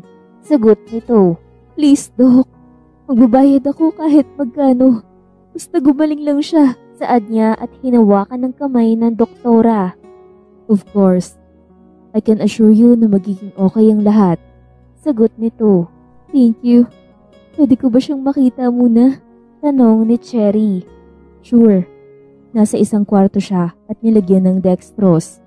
Hinihintay pa namin siyang magising. Pagkatapos ay pumunta ka sa opisina para pipirmahan mo ang waiver as a family member para magawa agad ang operasyon. Nakangiting sagot ng doktora pero sa kondisyon ng isip niya ngayon ay hindi niya magawang ngumiti dahil sa nangyari. Maya-maya lang ay nasa labas na siya ng kwarto na inuukupa ni Austin. Dahan-dahan niyang itinulak ang pintuan. Saka pumasok at nagkatinginan silang dalawa ni Lagring. Kumusta na siya? Tanong niya. Hindi pa siya nagigising. Mula pa nang dinala ko siya kanina rito. Nagsimula na akong mag-alala, Cherry. Sagot ni Lagring at napahawak pa sa noo. Hintayin na lang natin siyang magising baka mamaya. Sagot niya at tinignan ang kabuuan ni Austin. Sobrang putla na nito at ang payat pa. Kaya napatakip na lang siya sa kanyang bibig upang pigilan ang sarili na mapahikbi. Gusto niya itong lapitan at yakapin ng sobrang higpit. Uuwi na muna ako saglit, Cherry. Sabi ni Lagring. Sige, basta mamaya balik ka ha. May pag-uusapan tayong dalawa. Sagot niya. Oo, sabi nito saka lumabas ng kwarto. Pagkaalis ni Lagring ay nalapitan niya agad si Austin at hinawakan ng kamay nito. I'm sorry. Nalulungkot ka ba dahil isang buwan din akong hindi dumadalaw sa'yo? Ikaw kasi, bigla ka na lang nanggugulat. At saka, gusto ko lang sabihin sa'yo, ang tigas ng ulo mo. Sana sa umpisa pa lang ay umayag ka nang magpagamot. Alam mo ang sitwasyon mo ngayon, nandito ka sa ospital. Umiiyak na sambit niya at hinawakan ng mukha nito. Pero huwag kang mag-alala. Gagaling ka. Kapag nakalabas ka rito ay pag-uusapan natin ang sinabi mong pwede akong maging nanay ng anak mo. Kahit na ang pangit pakinggan, para ka lang nag-propose ng isang negosyo. At least makita ka lang malusog at walang problema. Okay na sa akin yun. Nakangiti niyang sambit pero tumutulo ang luha sa kanyang mga mata. Saka niyakap na mahigpit ito kahit hindi nito alam. Magpagaling ka, Austin. Nandito lang ako para sa'yo. Kahit hindi tayo magkadugo. Sabi niya ulit sabay punas ng kanyang mga luha. Makalipas ang ilang minuto, ay inayos niya ang kanyang sarili saka lumabas ng kwarto. Nakita niyang kararating lang din nila Gring na may bitbit na isang paper bag. Kumuha na ako ng gamit ni Austin in case magtagal siya rito sa ospital. Sabi nila Gring sa malungkot na boses. Salamat. Sagot niya. Hinaya niya sila Gring na umupo sa waiting area dahil wala pa namang taong umuuka pa rito. Siya nga pala. Nabanggit ba sa'yo ni Austin kung nasaan ang mga magulang niya? They had all the right to know kung ano ang nangyari sa anak nila. Tanong niya. Hindi ko alam. Hindi kasi mahilig mag-open up. Tungkol sa personal na buhay ang lalaking yun at saka pag-alagala na tao. Ako lang talaga yung masyadong papansin. Nagbibigay ng ulam. Nag-iisa lang talaga siya kahit mga kamag-anak ay walang pumupunta sa kanya. Ikaw nga lang yung nakita kong nag-iisang tao na dumalaw sa kanya. Sagot nila Gring. Nalungkot bigla si Cherry. Mag-isa na lang talaga sa buhay ang lalaki. Mabuti na lang, nandito silang dalawa nila Gring na karamay nito. May brain tumor si Austin Lagring at hindi ko alam kung gaano ito kalaki. Napapabuntong hininga niyang sabi. Ha? Sagot ni Lagring na napasinghap habang nakatingin sa kanya. Aksidente yung pagkakakilala naming dalawa. Siguro naalala mo noong isang araw na umuwi ng may benda ang gilid ng ulo ni Austin. Nabundol ko siya nung mga panahong yun nang hindi sinasadya kaya dinala ko sa ospital. At yun, binalita ng doktor sa akin ang kondisyon niya. Sambit niya. Alam ni Austin ang tungkol sa sakit niya? Kaya pala, nakikita kong namumutla na siya. Akala ko lang ay nagugutom lang siya. Tanong ni Lagring. Oo, sinabi ko agad ng araw ding yun para malaman niya. Pero hindi man lang siya nagulat. At ang sabi ko ay magpagamot na siya at ako ang bahala sa gastos. Pero hindi siya pumayag. Kaya nagreseta ang doktor ng gamot para inumin niya. Pero hindi yata umepekto. Kaya naging ganito ang resulta na sobrang nakakatakot. Baka kumalat na sa buong utak nito ang tumor. Naiiling niyang sagot. Anong gagawin natin, Cherry? Kawawa naman si Austin. Nangihinang sabi ni Lagring at humawak pa sa kanyang kamay. Tulungan mo kong kumbinsihin siya na magpa-opera. Ang tigas pa naman ng ulo kaya nakakainis. Ikaw na muna ang bahalang magbantay sa kanya dahil aalis ako. Aasikasuhin ko ang babayaran natin rito. Sagot niya. Salamat. Napakabuti ng puso mo. Kung iisipin ko kung gaano kamahal ang babayaran sa pagpapa-opera, parang manghihina ako. Naiiyak na sambit ni Lagring. Huwag mong isipin ang gastos. Ako ang bahala doon. Ang pera ay makikita lang kapag nagsikap ka. Pero hindi ang buhay ng isang tao kapag nawala. Bakit hindi tayo tutulong kung kaya naman natin, di ba? Sagot niya. Napakaswerte naman ni Austin dahil nakahanap siya ng isang kaibigan na gaya mo. Sambit nito at niyakap siya ng mahigpit. Sige na, Lagring. Kakausapin ko pang doktor. Paalam niya. Sige, ingat ka. Sagot nito. Ngayon naman ay naglalakad na siya patungo sa opisina ng doktor. Have a seat, ma'am. Sabi nito sa kanya pagpasok niya. Naupo naman siya sa harap ng mesa nito. Pwede po bang magtanong kung magkano ang babayaran sa operasyon? Tanong ni Cherry. It depends on how big the tumor is or it is malignant. You should prepare 500,000 or above para sigurado tayo. Sagot ng doktora saka may isinusulat. Thank you, Doc. You're welcome. So this is the waiver. You should sign this one. Sambit nito at binigay sa kanya ang di kalakihang papel at sign pen. Tumango naman siya, saka agad na pinirmahan. Makalipas ang ilang oras, ay nagmamaneho na siya papuntang Bangko Sentral. Mag-withdraw siya ng pera for Austin's operation.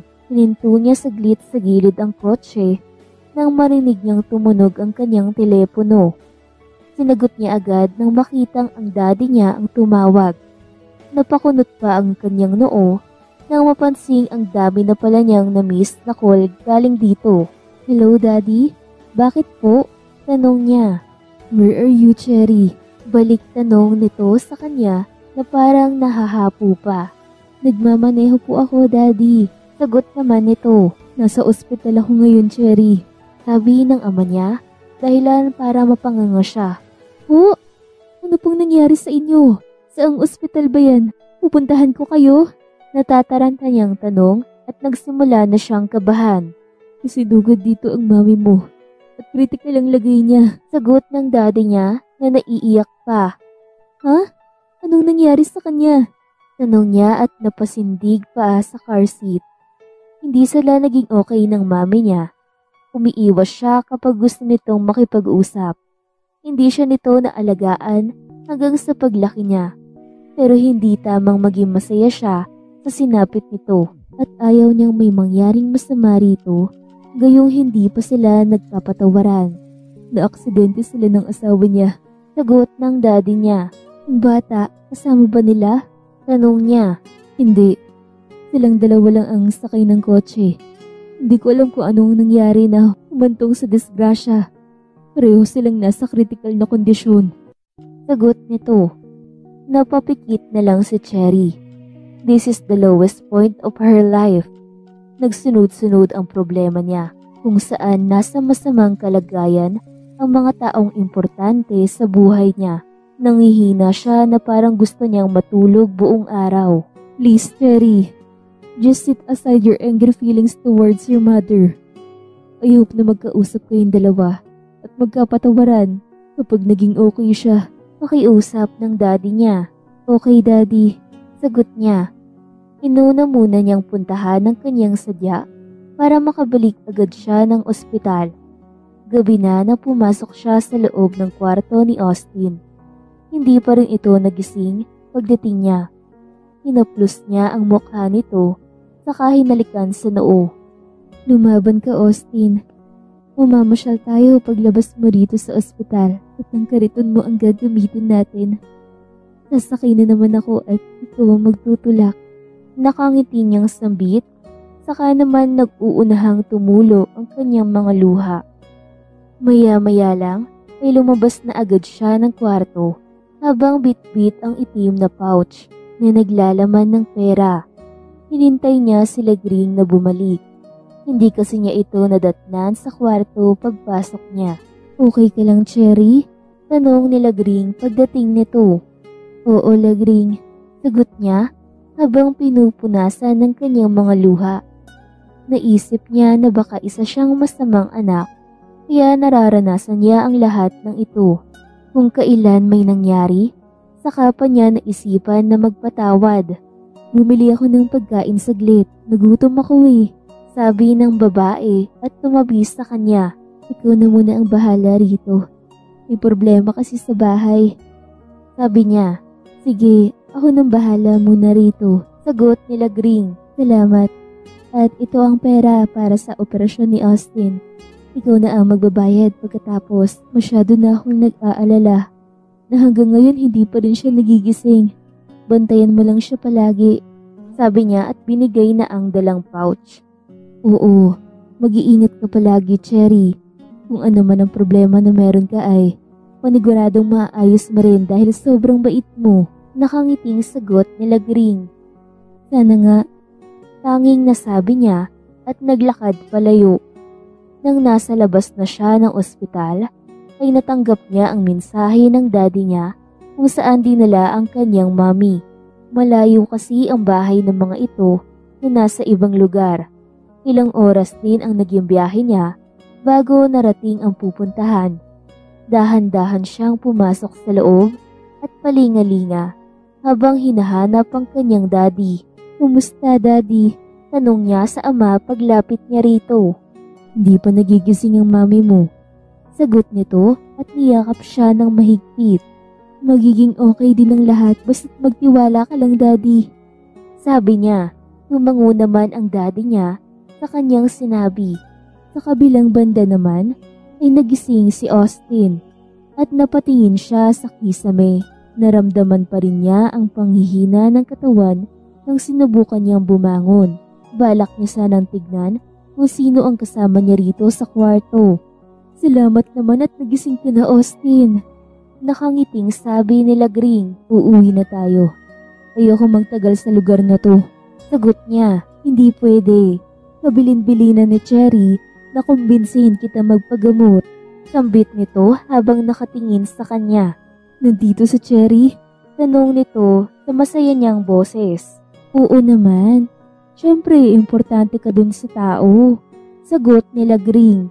Nasaan na siya? Tanong niya, umuwi muna. May problema daw siya sa bahay nila. Aayusin daw niya muna. Saka siya babalik rito.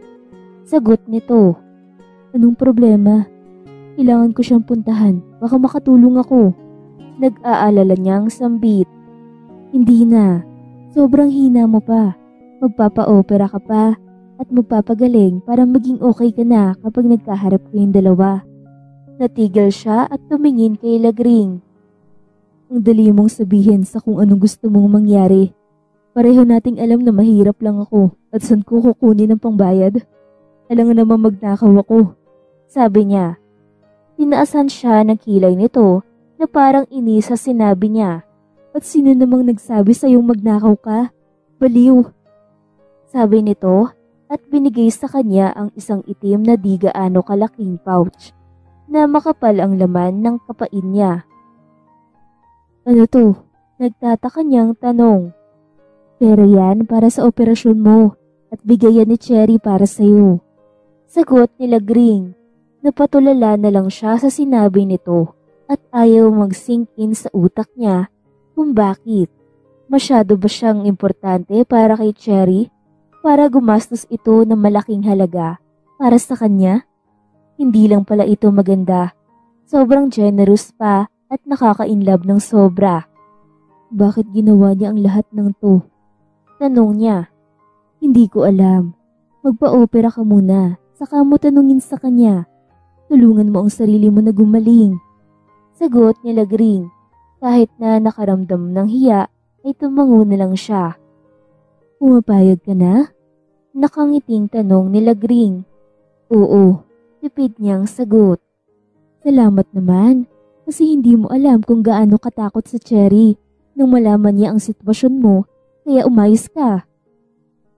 Sabi nito. Napangiti naman siya nang napagtantong importante siya sa babaeng gusto niya. Kailangan niyang sundin ang gusto nito para hindi masayang ang tulong nito para sa kanya. Sa panahon ngayon, mahirap humanap ng pera. Pero may isang taong kayang gumastos ng mahal kahit hindi naman sila magkadugo. Sa sumunod na araw ay naglalagi sa ospital si Cherry. At hinihintay ang paggising ng mami niya. Napailing na lang siya nang maisip na hindi niya nahingi ang numero ni Lagring upang makatawag sana siya at makamusta si Austin. Ang tagal namang magising ng mami niya para makabalik siya doon. Gising na ang mami mo. Hinahanap ka.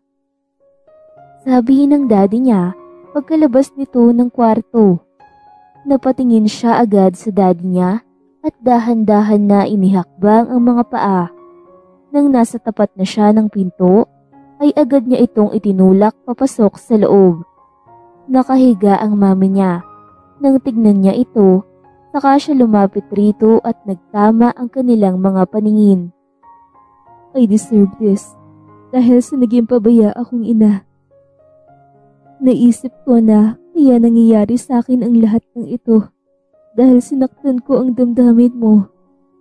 Hindi kita naalagaan at hindi ko nasubaybayan ang paglaki mo. Pero believe me, I'm trying na mapalapit sa'yo. Pero ang daddy mo pilit kanyang inalayo sa akin dahil hindi niya matanggap na nakipaghiwalay na ako sa kanya. Dahil nagkamali siya sa relasyon naming dalawa Martyr lang ang magpapatawad at patuloy na makikisama sa isang taong nanloko sa'yo. Umiiyak na sabi ng mami niya. Hindi napigilan ni Cherry ang umiyak. After all this year, nagalit siya sa taong ito na hindi niya alam ang dahilan at kung ano ang nangyari noon. Pero biktima lang pala ang mami niya. Pero ayaw kong magalit ka sa daddy mo. Matagal na kaming okay at na-appreciate ko ang gesture niya ngayon na hindi niya ako iniwan in my lowest point of life. Siguro, naisip ko na mag-click kami bilang magkaibigan. Kesa magkarelasyon, gusto ko lang naman magpatawad mo ko bago ako mawala. Sabi nito, no, hindi ka mawawala. Paano na lang kaming mga anak mo? May baby ka pang naghihintay sa paggaling mo. Angal niya at niyakap ito ng mahigpit. Disabled na ako, Cherry. Hindi na ako makakalakad dahil sa aksidente at ramdam ko na napuruhan talaga kaming dalawa ng asawa ko. Sabi ng mami niya, don't worry, I can take care of you at sa little siblings ko. Sagot ni Cherry, maraming salamat. Umiiyak pa rin na sabi ng mami niya, hindi pa huli ang lahat. Pupunuin natin ng magandang alaala ang mga panahon na magkasama tayo. Sagot niya, babawi ako sa iyo, Cherry. Sambit nito, saka naman pumasok ang daddy niya at yumakap din ito sa kanila. Masayang masaya si Cherry dahil okay na sila ng mami niya. Siya ang nagbabantay rito habang nasa ospital pa ito. Isang buwan ang nakalipas ay nakalabas na ang mami niya. But sadly, her husband didn't make it. Alam niyang makaka-recover din ang mami niya pagdating ng panahon. Nasa supermarket siya ngayon. Namimil siya ng groceries para sa pagdalaw niya kay Austin. Wala siyang contact, kaya susubukan niyang puntahan muna ito sa ospital. Bit-bit ang pinamili ay lumabas agad siya ng tindahan saka nagmaneho palayo. Hello nurse, pwede bang magtanong? Sabi niya pagpasok ng ospital. Opo, nakangiting sagot nito.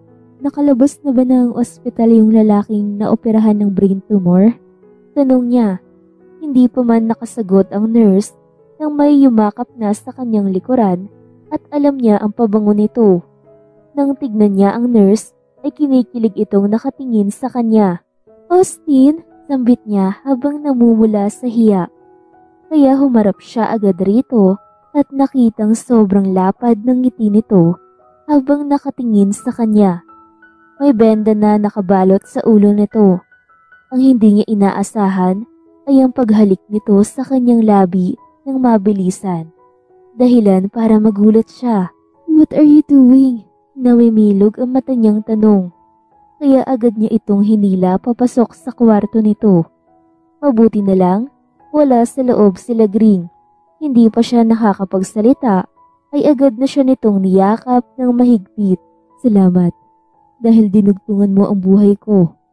Hindi ko alam kung paano ko mababayaran ang utang na loob ko sa iyo. Bulong nito sa kanyang tenga. Doktor ang dumugtong ng buhay mo at hindi ako, Austin. Nakangiti niyang sagot.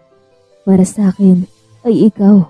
Dahil kung hindi ka nagbayad ng malaki, ay hindi mangyayari ang ganun.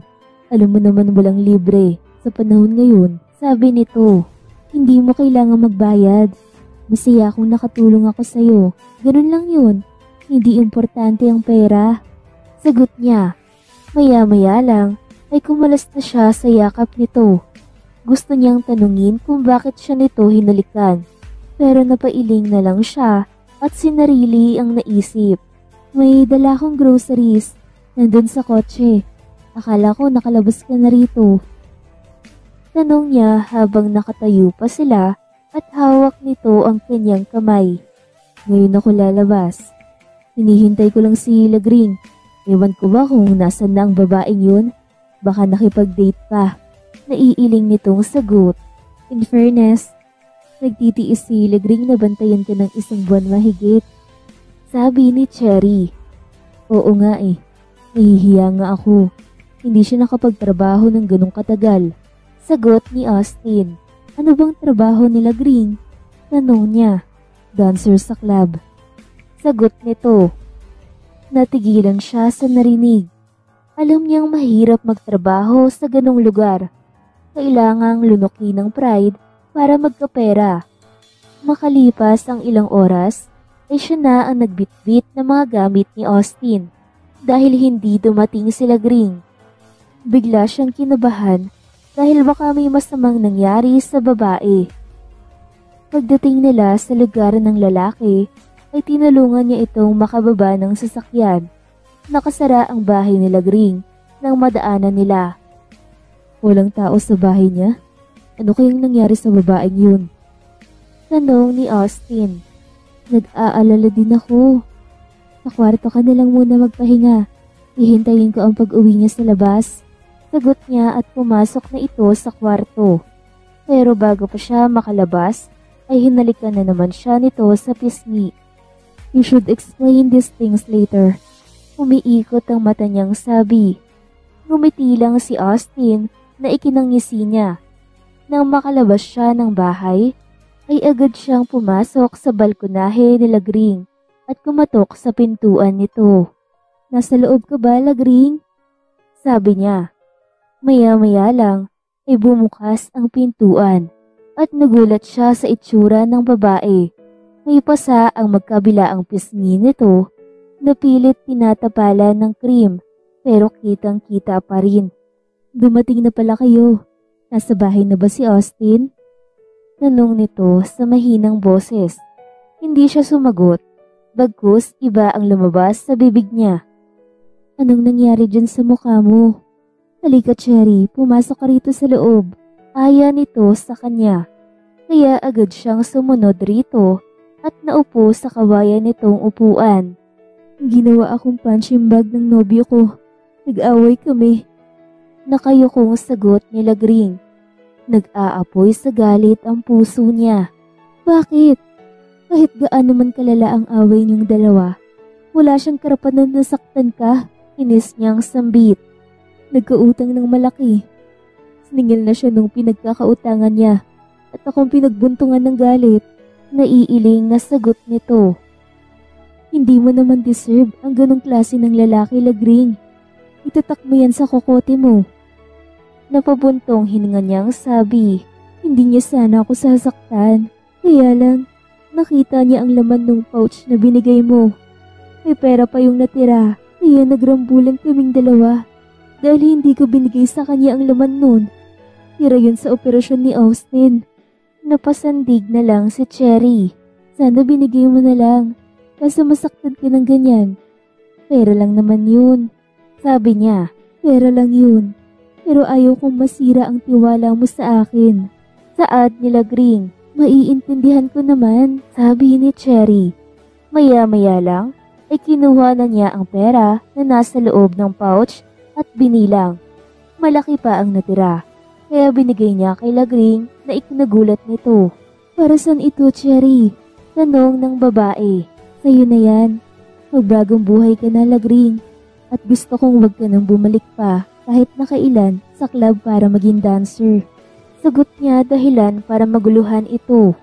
Nasabi sa akin ni Austin ng trabaho mo. Sasapat na ang perang yan. Magnegosyo ka. Basta hindi magiging delikado ang buhay mo. At saka maghanap ka ng lalaking mamahalin ka. At may respeto sa'yo. Hindi yung nananakit. Nakangiti niyang sambit. Maraming salamat, Cherry. Sabi nito at niyakap siya ng mahigpit. You're welcome. May groceries akong binili. Punta ka lang sa bahay ni Austin, sagot niya. Tumango naman ito at ngumiti. Pagkatapos nilang mag-usap ng babae, ay agad siyang bumalik sa bahay, bit-bit ang pouch. Natagalan ka yata. Dumating na ba sila Gring? Tanong ni Austin. Nakita niya itong nagluluto sa kusina. Oo, nasa bahay niya. Bakit bumangon ka na? Ako na lang sana ang nagluto dyan. Sagot niya at naupo sa upuan malapit sa mesa. Okay lang ako. Sambit nito. Siya nga pala. Ito yung natirang pera noong operasyon mo. Ibinigay ko kay Lagring para makapagnegosyo siya. At sa'yo naman itong natira. At bawal ka nang bumalik sa pagbabakal. Baka mabinat ka. Sabi ni Cherry. Hindi ko matatanggap yan. Tama na yung natulong mo. Hahanap na lang ako ng hindi mabigat na trabaho. Baka masabi ng pamilya mo na namihasa ako kapag nalaman nila. Naiiling nitong sambit. Mabait sila, Austin, at nagkaayos na kami ng mami ko. Nakangiti niyang sagot. Mabuti naman kung ganun. Sabi nito, paano ba yan? Magpapaalam na ako. Saad niya? Saan ka pupunta? Natatarantang tanong ni Austin at agad na lumapit sa kanya. Uuwi na sa bahay. Okay ka naman na? Sagot ni Cherry. Hindi ka pwedeng umalis. Dito ka lang sa tabi ko. Kaya naman kitang buhayin eh. Yun nga lang, simpleng buhay. Hindi gaya ng nakagisnan mo. Sambit nito at hinawakan ng kanyang kamay. Napatawa ng malakas si Cherry. Alam niya kung ano ang tinutumbok nitong usapan nilang dalawa ng lalaki. Anong ibig mong sabihin? Tanong niya, kagat labi pa at pinipigilan ang sarili na mapahalakhak. Tense na tense itong nakatingin sa kanya at napapalunok pa talaga. Pwede ba kitang maging misis ko? Ipapangako ko sa iyong mamahalin kita at aalagaan. Mahal na mahal kita, Cherry. Pumayag ka na please. Sagot nito. Ang cute naman ng lalaking ito. Mahirap hindian. Sige na nga, pumapayag na ako. Nakangiti niyang sabi. Sure ka? Ang bilis naman. Hindi makapaniwala nitong sabi. Parang ayaw mo naman. Babawiin ko na lang. Nakasimangot niyang sambit. Joke lang. Hindi ka naman mabiro. Naiiling nitong sagot at niyakap siya. I love you. Bulong niya rito. I love you too. Sagot nito at hinalikan siya sa labi ng sobrang tagal. Walang kasiguraduhan ang buhay. Pero para kay Austin, sigurado siyang si Cherry ang para sa kanya ngayon at magpakailanman.